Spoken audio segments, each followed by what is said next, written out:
திருநெல்வேலி மாநகராட்சியின் புதிய மேயராக 25வது வார்டு கவுன்சிலர் கிட்டு என்ற தேர்வு செய்யப்பட்டிருப்பதாக சற்று முன் திருநெல்வேலியில் செய்தியாளர்களிடம் பேசிய திமுகவின் மூத்த அமைச்சர், உள்ளாட்சித்துறை அமைச்சரான KN நேரு தெரிவித்தார். அவருடன் திருநெல்வேலி மாவட்டத்தின் பொறுப்பு அமைச்சரான மின்சாரத்துறை அமைச்சர் தங்கம் தென்னரசுவும் உடன் இருந்தார். 2-3 நாட்களாகவே திருநெல்வேலியில் மாநகராட்சியின் புதிய மேயர் யார் அறிவிக்கப்படுவார் என்ற செய்தியை எதிர்பார்த்து திருநெல்வேலி அரசியல் களமே மிகுந்த பரபரப்பாக இருந்தது. இந்த நிலையில் நேற்று இரவு திருநெல்வேலிக்கு வருகை தந்த மூத்த அமைச்சர்கள் KN நேரு மற்றும் தங்கம் தென்னரசு இருவரும் இன்று காலை திமுக உறுப்பினர்களிடையே, மாமன்ற உறுப்பினர்களிடையே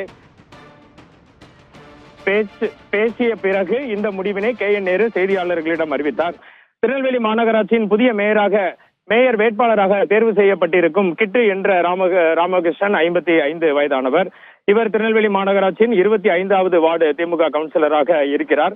திமுகவின் சார்பில் திமுக கட்சியின் 40 வருட கால உறுப்பினராக இருந்து வருகிறார். 10 முறை திருநெல்வேலி மாவட்டத்தின் பிரதிநிதியாக பதவி வகித்துள்ளார். 5 முறை பகுதி செயலாளராக இருந்துள்ள மிக மூத்த திமுகவின் உறுப்பினர் ஆவார். திருநெல்வேலி டவுன் பகுதியை சேர்ந்த கிட்டு என்ற ராமகிருஷ்ணன்.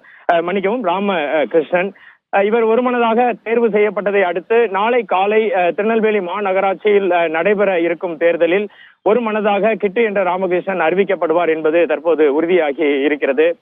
திருநெல்வேலியில் கடந்த ஒரு மாதமாக இதற்கு முந்தைய மேயர் சரவணன் தனது பதவியை ராஜினாமா செய்த பின்னர் யார் புதிய மேயர் வேட்பாளராக அறிவிக்கப்படுவார் என்ற கேள்வி எழுந்த நிலையில் அதற்கு இன்று விடை கிடைத்துள்ளது.